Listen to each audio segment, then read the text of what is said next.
Hey, what's up, everybody? Chad Calek here, and welcome back to the In a Crowded Room podcast, where on this episode we are going to talk about the mysterious death, the unfortunate death of the Foo Fighters drummer Taylor Hawkins. And when I say mysterious death, I don't mean like there's some big conspiracy behind it, but there are a lot of questions that I've seen online, especially in the comments, where people are saying things like, why would he have 10 different drugs in his system? Why was his heart enlarged? Why would he throw everything away? He had the perfect life.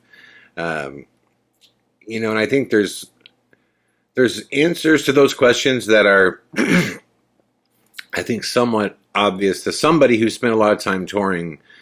And if you haven't, then maybe there's some new information here for you. But I think it's important to talk about this because, when you want to talk about global killers, COVID-19, if you look at the way they're reporting it, it doesn't hold a candle to what opiates have done to people.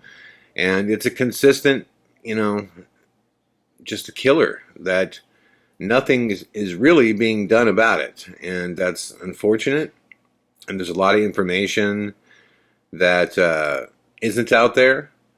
And I always think it's something that's important to talk about, addiction in general. And I try to do at least one or two podcasts a year that, we get into that side of life, and I think what's super important is to kind of understand, to the best of our ability, who Taylor could have been. Because the reason I say that is because you never want to assume you just know someone, but there are certainly some tells as far as, who he was as a person. What I can tell you is that I don't know Taylor. I've had one interaction with him, which I will tell you that story since this is a Storytellers podcast, and it's a good story. But I can tell you that his reputation around town, I know plenty of people who know him, who have played with him. I know one of his older managers that used to manage him. His reputation, he was just very beloved by everybody. I've never heard a person say, Taylor Hawkins, he sucks. He was just a really, really loved guy that was not only in the Foo Fighters, but was in many other bands. He had, in addition to the Foo Fighters, he was in, was in because he passed away now. He was in a band called the Birds of Satan. He had his band, Taylor Hawkins, and I think it was the Tailcoat Riders. I think that's what it was called. And he's also got a fourth band called Chevy Metal, which is a metal cover band. So basically he had, 4 different bands that he was playing in. And it would beg the question as to why does a guy that is in Foo Fighters, who plays to massive stadiums around the world and is, pretty consistently on tour with the Foo Fighters, why does he have 3 other bands to keep playing shows? I think there's a lot to that question, and we'll get back to that here in a little bit. But in regards to my story and my interaction with Taylor, it's actually a part of a story I've already told you. When I first came out here with my band 35-Inch Mutter, we had booked a rehearsal space at this place called Mates, in which I just happened to run into Dave Grohl, and the Foo Fighters were out there rehearsing, in which I completely freaked out when I saw Dave, and I got the courage up to just say hello to him, and he couldn't have been any more cool. I barely got the chance to ask him questions about him and his life or band because he was rapid firing questions to me about 35-Inch Mutter and my band. And then he noticed that my manager was Kurt Smith, who's the singer for Tears for Fears, and he freaked out and was like, "Can you introduce me?" It was super, super weird moment where I was like, "Oh, wow, yeah, sure." And it kind of put into perspective who Kurt was. And not that I did know, I guess Kurt's just been a friend for a long time, and he's the furthest thing from a pretentious rock star. He just comes off as a normal guy when you're around him, and you forget that he's written some of the greatest songs ever, ever played on the radio. And so I introduced, Dave to Kurt, and they had a back and forth conversation that was really kind of fun to sit in on. It was really a cool moment. And, Dave was talking about how they covered a really abstract Tears for Fears song, and they do it in warm-ups. And a lot of bands do that. I don't know if you guys know that or not, but there's bands that cover songs when they warm up that are really different than what the band is. Like my old band, 35 Inch Mutter, we were like a cross between like hip hop and like total New York hardcore. And, we used to warm up with Helter Skelter, which is, nothing like what we sounded like, but we wanted to do something different. We used to warm up with, some Prince songs. And Foo Fighters also does a cover of Darling Nikki, that Prince's Darling Nikki, which is a great song. And occasionally Taylor would sing that as well. That's one thing about Taylor Hawkins. He was an incredible singer. In fact, his last performance, he was on stage singing a cover of a Queen song, which is, if you can do, any Freddie Mercury song, you're pretty talented. But anyways, I noticed when I was there and when Kurt was talking to Dave Grohl that Taylor Hawkins was running, in and out of the rehearsal space.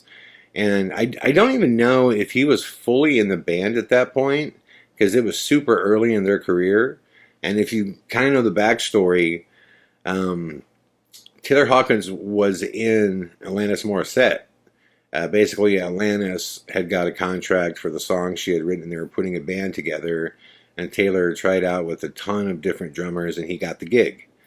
And basically, Dave Grohl had his eye on him, saw Alanis play, saw him play, and was like, wow, that dude can do it, And he knew that he was a hired gun. And what I mean by a hired gun is there's a ton of musicians in Hollywood that make their entire careers just being hired to play music for touring acts until they find that situation, or where hopefully they can get into a band that they become a full-time member of, that they enjoy.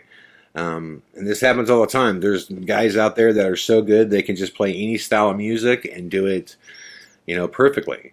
In fact, a great example is Korn, the band Korn, the new metal band Korn. Heavy as can be. Their drummer, Ray Luzier, before he was in Korn, he was in David Lee Roth. So there you go. That'll tell you, going from playing, Jump and California Girls to like playing some of the hardest metal you've ever heard. Basically, Grohl knew that Dave was a hired gun for Alanis Morissette.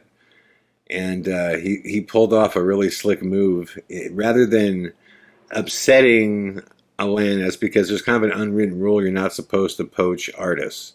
And what I mean by that, if an artist is in a band and they're happy in that band, or you don't know otherwise, so you just know they're in that band, you're not supposed to call people up and say, hey, do you want to be in my band, and try to pull them out. That's just kind of an unwritten rule, a real dick thing to do, but there's political ways around it, and Dave pulled a really political way around this. He called Taylor and said, I'm looking for a drummer. Do you know any? You're a really good drummer. I figured you would just know a bunch of drummers that we can try out and find the right guy. Well, of course, if Taylor was interested, he would be like, well, yeah, I know a drummer, me.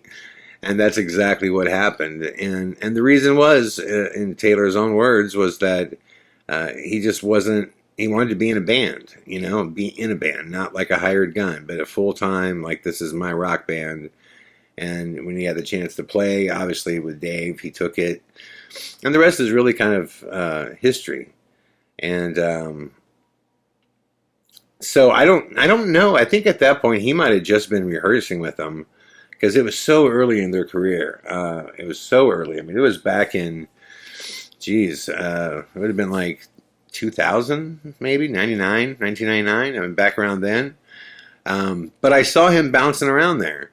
And through our conversation, Dave Grohl had said he'll come over and listen to us, um, rehearse, which we all, were giddy about. We're like, dude, this is going to be awesome. And he did. And he came over and he was cool as hell and listened to everything. And it was really cool. But during the rehearsal of our song Full Scale War, which was the first one we had ever written together and the song that really kind of did things for us. It was our first nationally charting song. It was #1 at college and metal radio, and it was #9 at nationwide metal and hard rock radio. So it was like the first song that kind of gave us the ability to go out and play with other bands and tour with other bands, and sold a bunch of records for us, got a bunch of radio airplay, and it was one of my favorite songs that we played, admittedly. But there's a breakdown in there that is my favorite part of that song. It's the bridge. And there couldn't have been a more perfect time for Taylor to pop his head in. Because we were, like I said, 35-inch Mutter was really, really heavy, especially compared to Foo Fighters. Which, you know what, I'll give you an example. Here's just a snippet of a 35-inch Mutter song.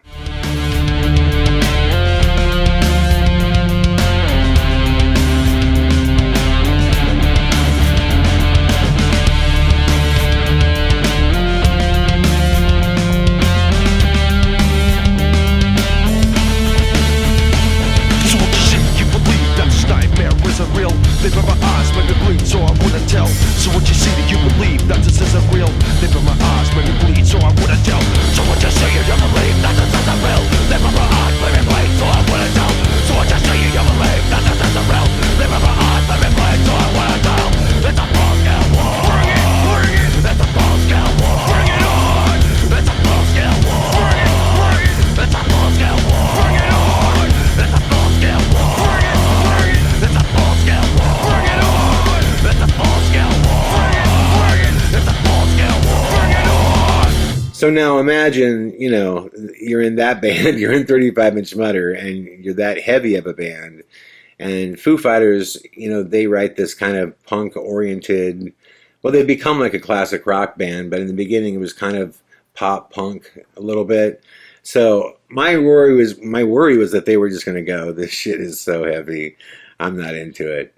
But it turns out, Dave is a total metalhead. Loves the heavy stuff. In fact, Dave plays every year at Dimebag Darrell's, memorial party. But Taylor, he just stuck his head in right at that bridge that I just played you, and it was one of those like double takes where you stick your head in like you're just going to listen for a few seconds and be cool and then like move on. And he like stuck his head in for a few seconds and he started to shut the door and he stopped and he listened to the rest of the entire song. And right when it was over, he just looked directly at me. He goes, dude, that shit slams. And so he dug it. And that was it. He just bounced out. I said, cool, and he bounced out. I didn't see him again. But that was my one interaction with Taylor Hawkins, and he was incredibly nice. And that meant a lot to me that, he did a double take and took the time to listen to the rest of the song. So, yeah, I mean, genuinely nice guy. And, I think you'd be hard-pressed to find anybody else in Hollywood that wouldn't say the same about him.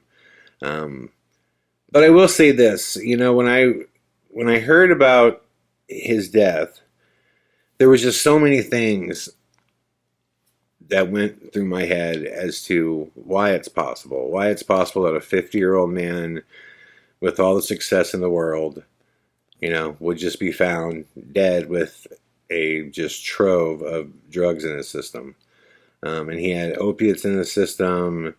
He had benzos in his system. He had antipsychotic medication. He had depression medication. I mean, he had so much stuff that he was taking. Stuff for chronic pain beyond the opiates.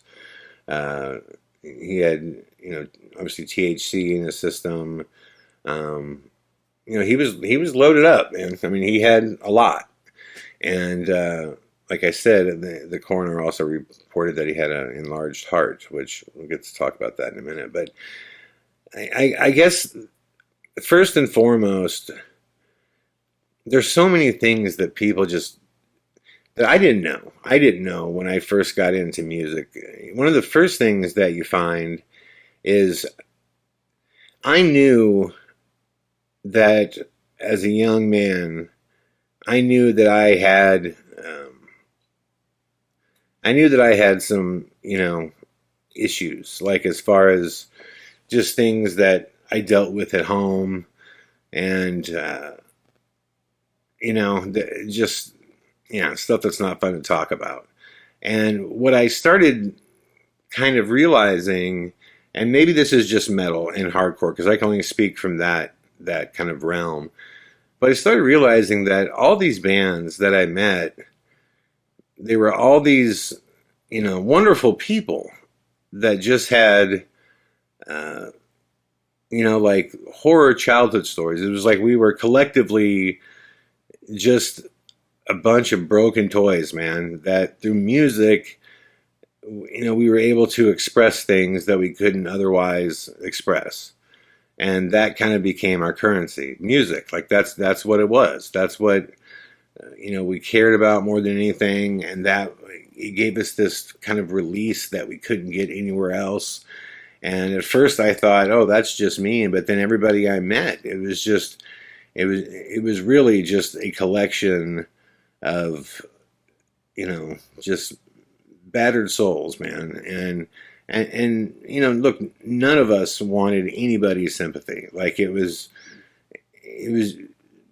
we were willing to take on the world and do whatever. And I learned early on in my life that, especially once I got into my teens, that I was going to have to start a business or something else, because I just couldn't work for people. I just couldn't. Those situations didn't work for me. I mean that in a serious way. It was. I just had a really, really hard time, with authority and not doing things my way. And I was just super passionate about everything that I was into. Overly passionate, people would say. And if I didn't like something or I didn't care about it, it didn't exist to me. And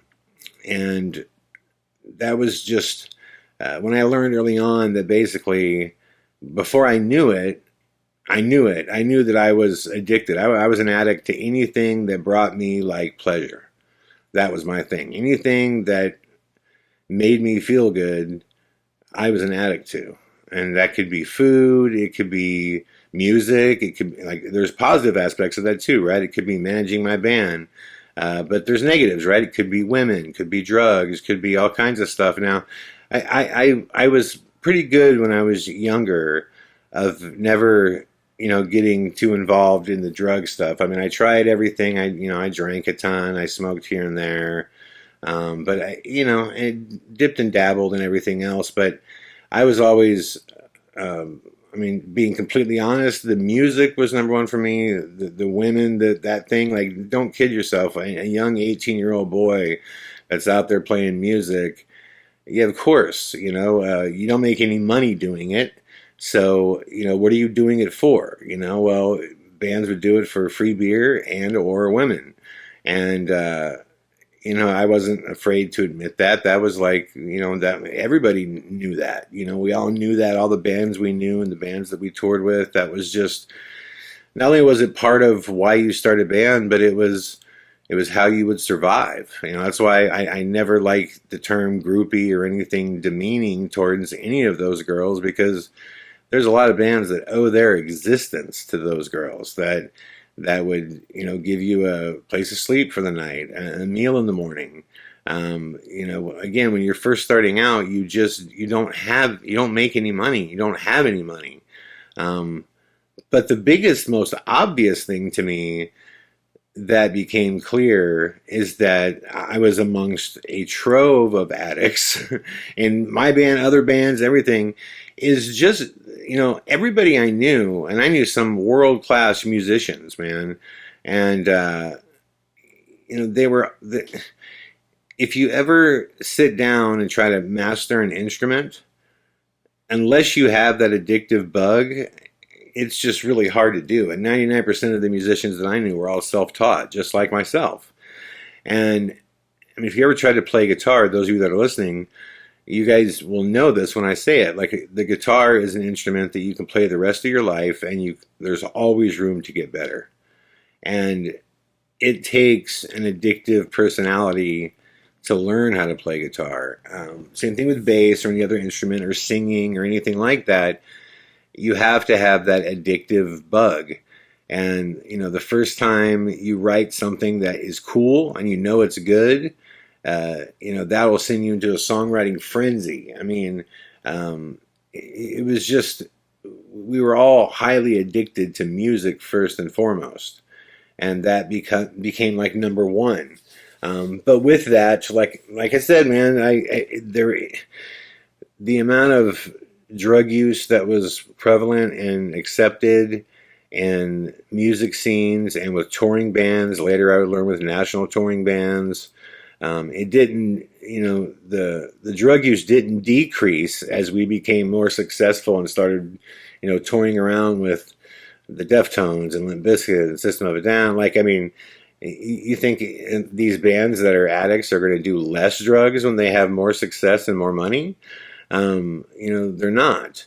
There was just by nature, music specifically, it draws addictive personalities. It draws addicts. And we're talking about, when I say addiction, I'm talking about, the mind doesn't work right. It's a disease. I mean, the science is settled on this. Like, it is a disease.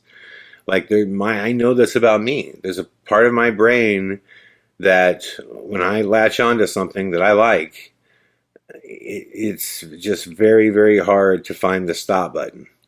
And I've noticed it with food. Like Laura will die laughing because I'll be driving home and, whatever, out of the blue, randomly pull over and stop and get like a Del Taco, a certain type of taco that they sell or something. And it'll taste good to me. And I'll find myself eating that same taco like twice a day for the next like 2 weeks until I just doesn't taste good anymore. But, so we would see it in small things, or video games. That's why I eventually had to just get rid of the video game player, because oh my God, when I got locked into a game, it just became consuming, just absolutely consuming to be the best in the world at that game. There's just this competitive nature that, I was an addict to.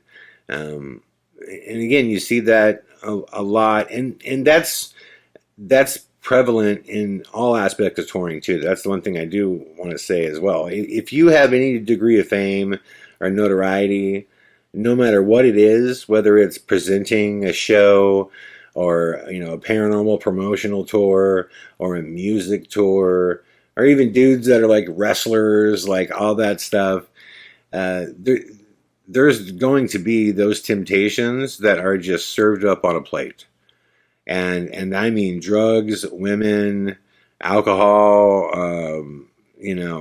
just gifts and freebies, people wanting to take you places and give you things. I mean, it's a part of that lifestyle. It comes with it. In a very short amount of time, and when you roll into a town, you're in that town for a short window. There are people there who adore what you do, and they love it, and they want to be close to you, and they have a short amount of time to do it. So a lot of times people turn to the best way, to get close to somebody is to give them something or provide them with something. And that also becomes like this odd form of currency on the road. And I've toured in every way imaginable. Okay. I've been in, I've done 6 city tours in a car. I've flown. I've done the minivan. I've done the conversion van. I've done the RV. I've done the full-size Prevost bus. I've done one of our last tours. We had literally had Britney Spears' bus is what we were renting. So I've done it on every level, and pretty much since the age of 18 until there's been a long break because of COVID, but pretty much straight from 18 till a couple years ago. I was always on the, whatever I did always had touring involved. And I believe in touring. I believe it's so important to get out and meet your supporters face to face, thank them face to face, and kind of share those memories with them. And I'm getting to a point here with Taylor. It's coming, I promise, but this stuff's important to understand. When you're out on the road isn't like hard. It takes a certain type of person. I love, like, just by nature, I am 100% a gypsy soul. I love waking up in a new town every day. I love, just being that active and constantly having stuff to do. I love that, and it's a very dangerous love, because it's a love that is tied to stimulation. And this is something that I had to really, really learn to get, my life under control at a younger age, because I knew I just wouldn't be able to get it under control later. And that's kind of what's a bit shocking about Taylor, but I think I understand where he was at. But again, when you're touring, if you are built for the road and you do love traveling and you do love the constant madness of it, it's not hard to wake up in a new city. It's not hard to receive fanfare. What's hard is to stay healthy. And I mean, not just physically, not just eating food and keeping fit, but I mean mentally. I'll tell you a story that I told Thomas. We talked about this, and I mean it. We played the Hilton Coliseum. 35-inch Miter did with some really weird bands. It was a weird show that was put together. It was like the Chemical Brothers, Flaming Lips, Tonic, and us. And there was 14,000 people, almost 15,000. Sold out show. Our first and only time ever playing a venue that big. Now, our biggest show we ever played was 39,000 people with Stone Temple Pilots in Apple River, Wisconsin. That was one of the wildest things I've ever experienced, too. But I remember being at the Hilton Coliseum, and we were all standing backstage, and you could hear, the crowd talking and everything, and we're like, so when do we go on? What's going on? I mean, are we ready to start yet? And the house manager came and said, hey, they're going to drop the lights, and then we'll come get you and follow these floor lights, and they'll take you up to the stage, and from there you'll be straight. And I was like, okay. So we just stood around, and it just seemed like forever before the lights fell. But when the lights dropped, there was this just rumble and applause because the show's starting. And I have goosebumps right now thinking about it. I've never felt anything like that. Just the rumble of 15,000 people that you can just feel in your chest. And it was better than any drug I've ever done. It was better than sex. It was better than, like, that feeling was so amazing. And we had such an incredible night that night. And it was just all so big and so fast and so exciting. And then the show gets over, and inside of 30 to 40 minutes, I'm back at home, and there's nobody there, and it's quiet, and maybe a roommate's around or something, or but I remember just sitting there and just being overwhelmed with the sadness and anxiety due to the quiet. And I so wanted back what I just experienced. Just that level of stimulation, of just emotional stimulation, and the energy that you get from a crowd, and when people are singing lyrics back. I mean, that's another high. When you write a song and it connects, and lyrics that came from your brain, that you pulled out of the ethos, just connects, and you hear a room full of people, or in this case, a coliseum full of people, like singing songs back to you that you wrote. That is a high that's unlike anything. The same thing happened with Motley Crue. We played the C.Y. Stevens Auditorium with them.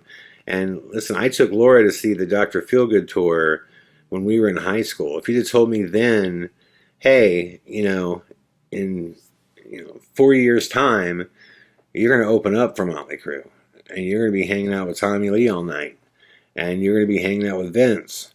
And I mean, I would have never believed it, right?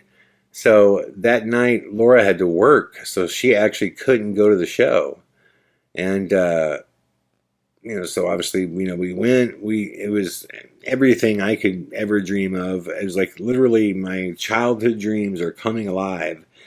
And again, man, like half hour after the show is over, I had to get home. I actually had to pick Laura up and bring her home, and I'm just kind of sitting there. And I remember that night, the overwhelming emotions of being alone after experiencing all that, like that literally brought me to tears. Like I didn't know how to handle it. Like I didn't know how to handle just going from that mountain, that emotional mountaintop, to just being brought back down to reality in, seconds. Stimulation is a hard thing to deal with.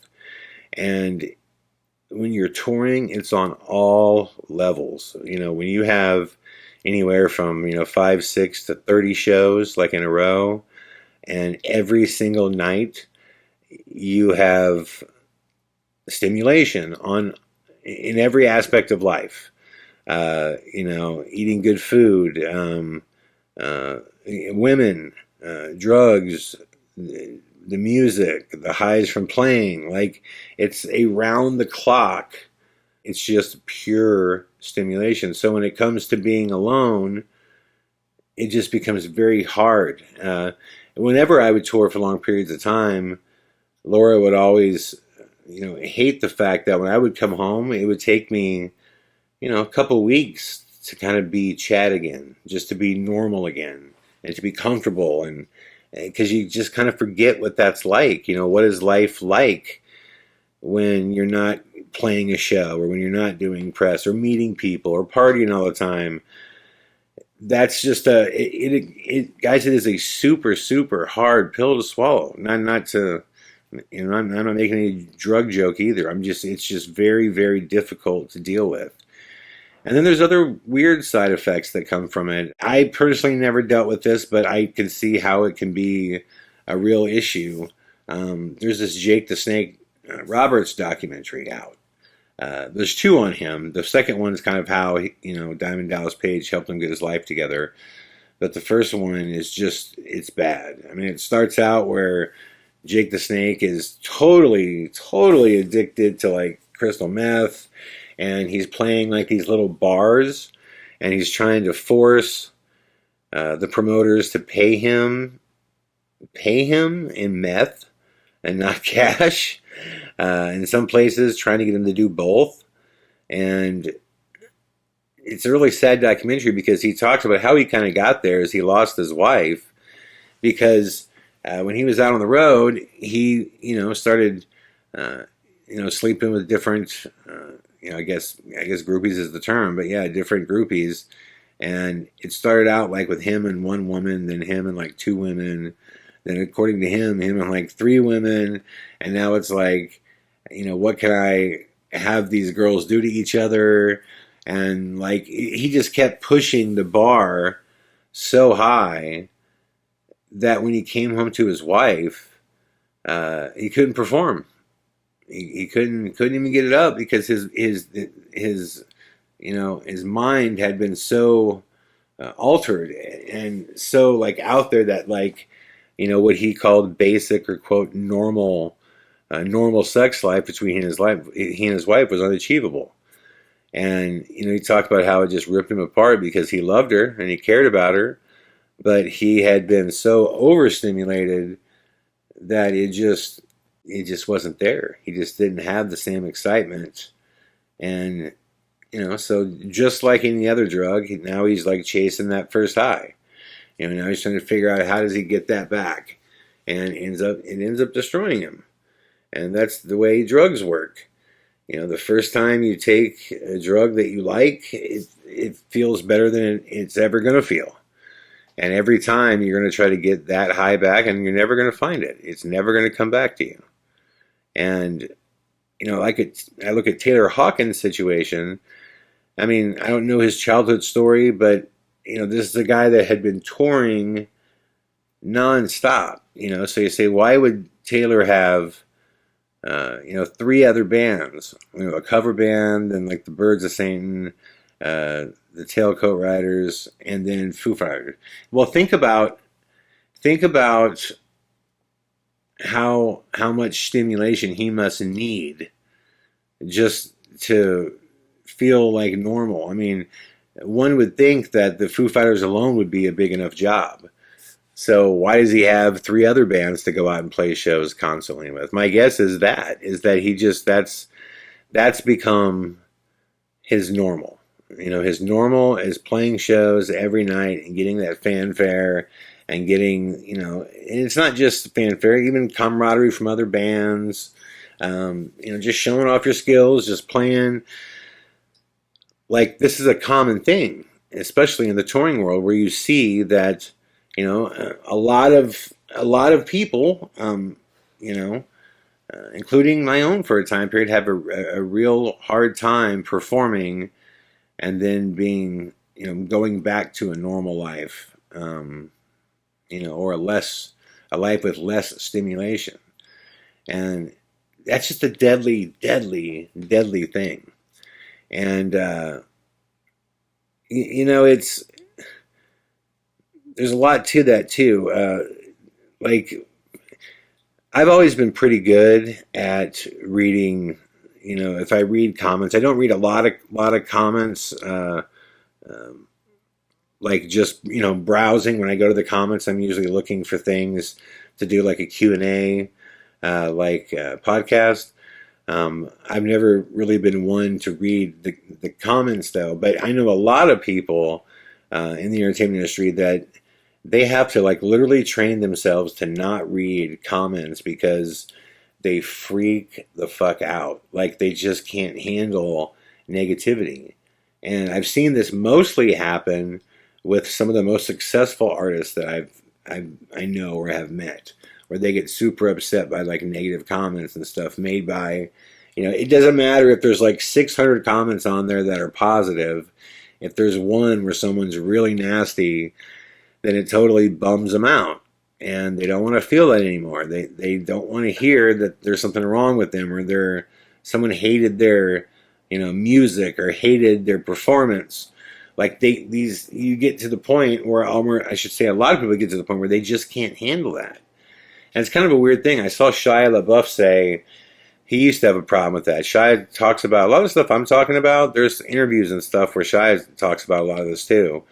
Shia was saying he got to the point where he used to read comments and they would just fuck him up, man, because people would be saying such negative things. And he said one day it hit me that, the person who makes these negative comments that are so out of line and ridiculous suffers from the same disease that he suffers from.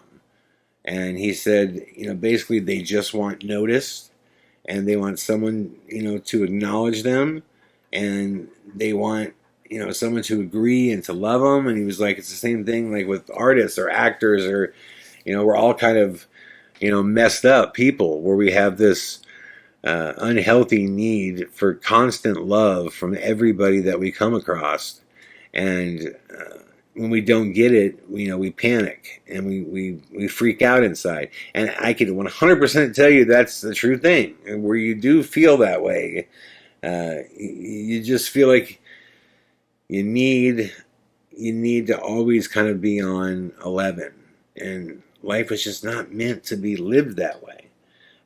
After I dug into more on Taylor Hawkins, this wasn't new when it came to opiates being a problem. In fact, I think they said 6 or 7 years ago, he was actually put into a coma. He was from opiates and almost lost it, almost completely lost his life. Was in like a coma for like 6 days from it.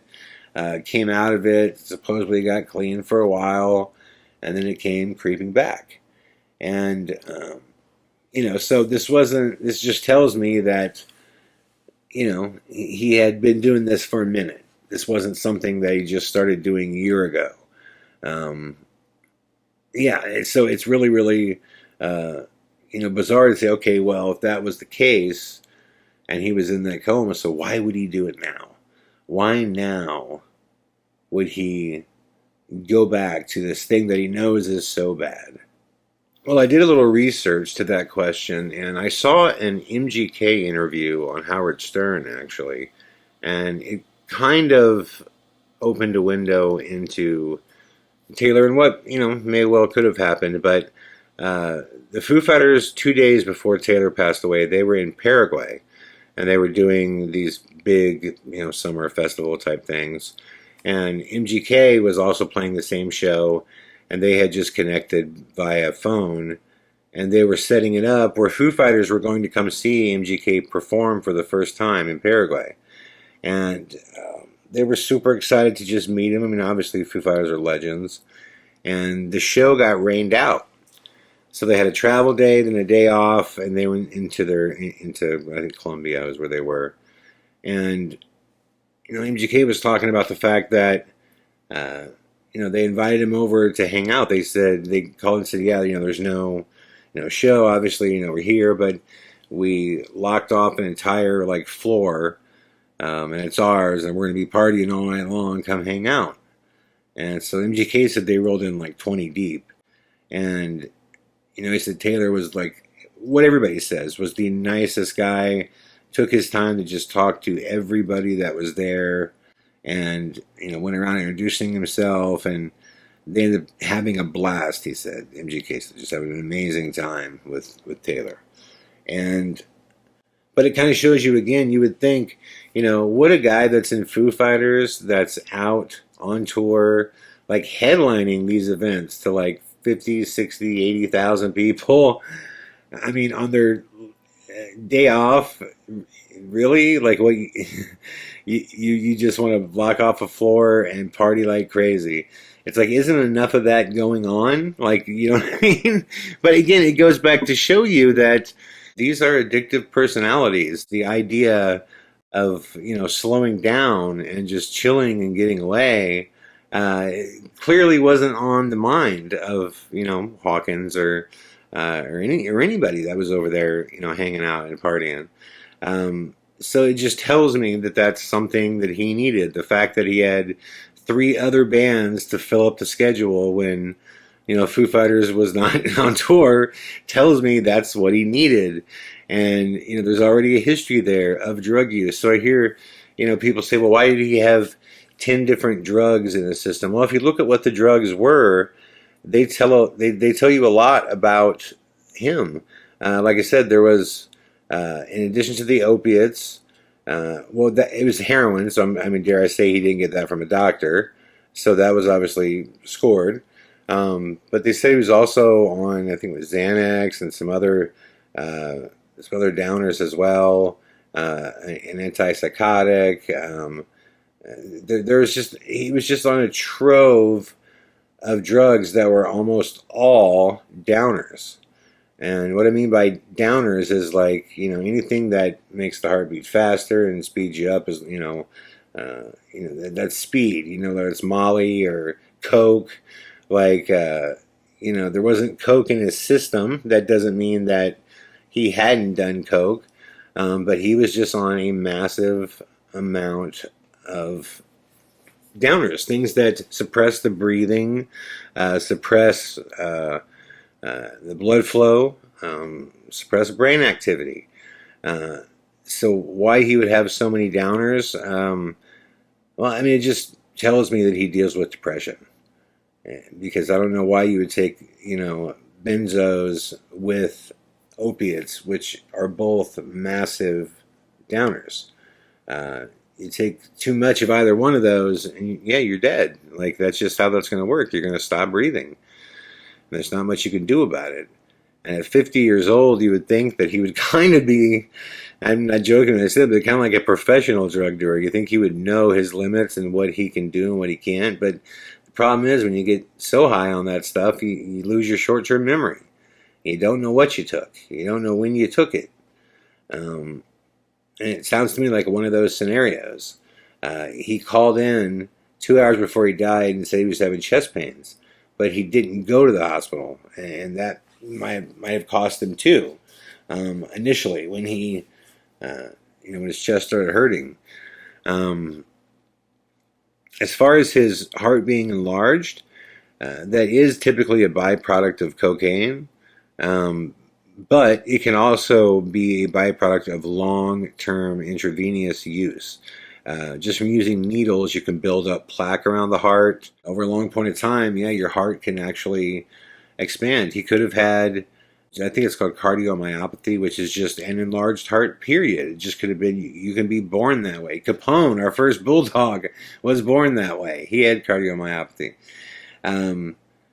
So that could have been it. And it just, on that day, he just took a little bit too much.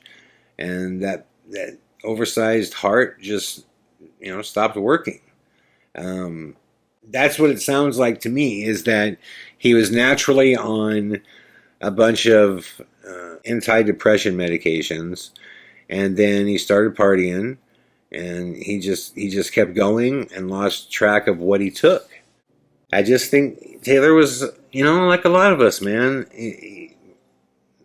We're sick, we have issues, and as some of us as a child learn how to bury this pain that we went through, and we learn how to disguise it so well. You can only see it at certain times. A lot of times it's within the music. A lot of times it's within a film or a direction or a scene. I think Taylor was a lot more unhappy than people knew.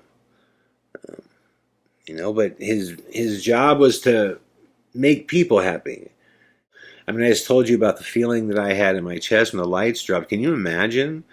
Can you imagine the stimulation that his brain and body goes through playing Wembley-size stadiums and then doing, these you're important gigs every day, press and interviews and just nonstop people waiting on you. It's a crazy time right now, and you can just tell, especially right now, it's a crazy time with COVID. I mean, I can't even imagine what, I would bet you anything if they actually took a national number of suicides, I bet they're through the roof compared to what they were before COVID. Because COVID just fucked so many people up. It could have been that too. Part of that, it could be the fact that they're finally back on the road and they're living life up and they're enjoying it. I know it was a new album they were promoting when they were out there, so it could be that as well. But there's nothing about it to me that was mysterious. It's sad. It's really sad because he was unable to find something greater in his life, than the drugs. And I saw, Ted Nugent came out and he was like, oh, he's a selfish person and he did this. Okay, obviously if you leave a family behind and, that's tragic, but I don't believe for a second that Taylor woke up and went, today I'm going to overdose. I'm going to choose to leave everybody behind. That's not the case. And the idea that, his life was perfect. How could he do that? Like, money really doesn't make people happy. I know some wealthy people that are truly happy and they have their shit together. And I know a lot of really, really unhappy, wealthy people So, money doesn't take away pain. It doesn't, solve problems. It can solve, basic need problems, obviously rent, food, but that's not where most people's pain comes from. Um, so yeah, the idea that he's some bad person, I can't stand when people do that, like act like if someone became addicted to something, they were mean or they were selfish or they were weak. I mean, like Eminem, another guy that thankfully he made it out of the addiction bubble. But I mean, you think Eminem's a weak person? I mean, you think Taylor Hawkins was weak? I mean, like you don't get to the top of these professions by being weak people. And addiction doesn't care who you are. It doesn't care if you're homeless or if you've got $10 million. It doesn't care. None of these people, they're not weak, and that's not to say that there aren't people that are. Of course, none of this is universal, but in most cases, it's a disease, man. It's a disease, and it takes a lot of people to beat it. And that's kind of what I learned, and not just with my round that I went with opiates, and thankfully was able to beat it. But I've learned in general in all my different addictions. I mean, the way to beat these things is surround yourself with people that care about you, and they won't let it slide, and they will watch what you do, and they'll talk to you about how you feel, and you find something you love greater than the drug. And for me, I've been very blessed. I have an amazing wife, amazing partners, an amazing business. I have all of you. I have the excitement of what could happen today. Every day, I have all these things that I love.